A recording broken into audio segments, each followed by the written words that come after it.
adalah kuburan khas masyarakat Toraja yang menggunakan goa sebagai tempat pemakaman atau yang dikenal sebagai Rambu Solo.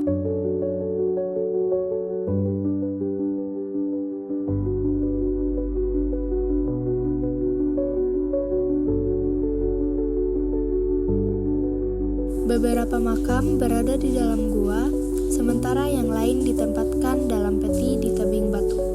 Tradisi pemakaman ini berkaitan erat dengan kepercayaan leluhur suku Toraja yang menghormati arwah nenek moyang. Londa terletak sekitar 7 km dari kota Rantepao, Kabupaten Toraja Utara.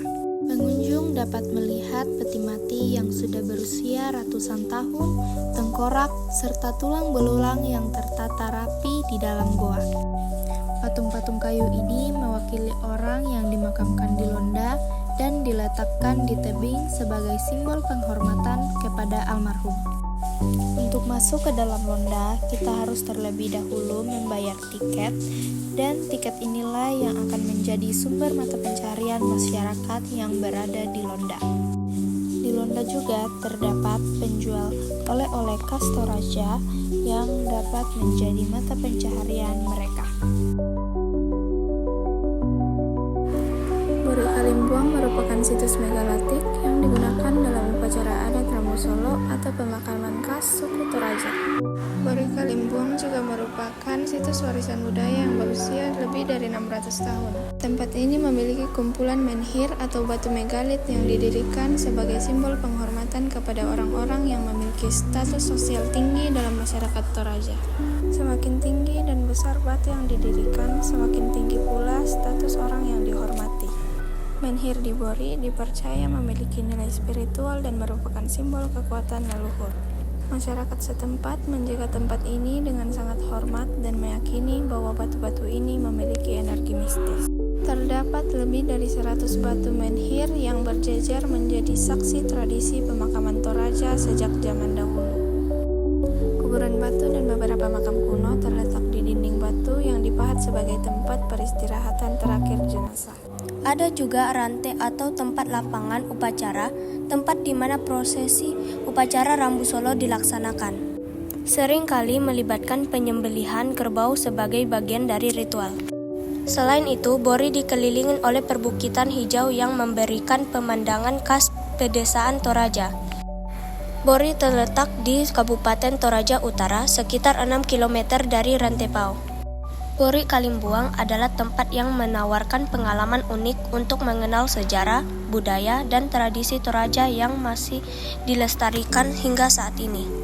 Pada zaman dahulu, belum ada tempat wisata yang dijadikan sebagai sumber mata pencarian masyarakat Toraja. Namun pada zaman sekarang sudah ada tempat wisata yang menjadi sumber mata pencarian masyarakat Toraja. Selain pariwisata, salah satu sumber mata pencarian yang paling banyak di Toraja yaitu pertanian, khususnya persawahan. Toraja memiliki keadaan alam yang sangat mendukung karena banyaknya sektor lahan sawah untuk bertani. Selain itu, pertanian di Toraja masih banyak menggunakan metode tradisional dengan kearifan lokal seperti sistem berbagai tenaga kerja antara petani. Namun, tantangan seperti perubahan iklim, akses pasar, dan regenerasi petani muda menjadi perhatian dalam pengembangan sektor ini. Mata pencarian ini sudah ada dari zaman dahulu hingga zaman sekarang. Menurut kami, dalam bertani mungkin bisa dimaksimalkan dengan meningkatkan produksi dengan menggunakan teknologi sebagai alat bantu dalam bertani, agar bisa membantu meringankan tenaga kerja dan memproduksi lebih banyak lagi. Dan jika dalam mata pencarian pariwisata, fasilitas dan keamanan umum bisa lebih ditingkatkan atau mungkin bisa diperbaiki agar pengunjung bisa lebih nyaman dan aman. Refleksi kami mengenai topik ini adalah masyarakat Toraja memiliki keberagaman mata pencarian seperti pertanian, peternakan, perdagangan, dan kerajinan. Mereka sangat bergantung pada alam, baik untuk sumber makanan maupun bahan baku untuk kerajinan. Hal ini sejalan dengan pesan Alkitab menurut Kejadian 1 ayat 11-12 dan ayat 29-30 yang menekankan pentingnya menghormati ciptaan Allah dan menjalani hidup sebagai pengelola bumi.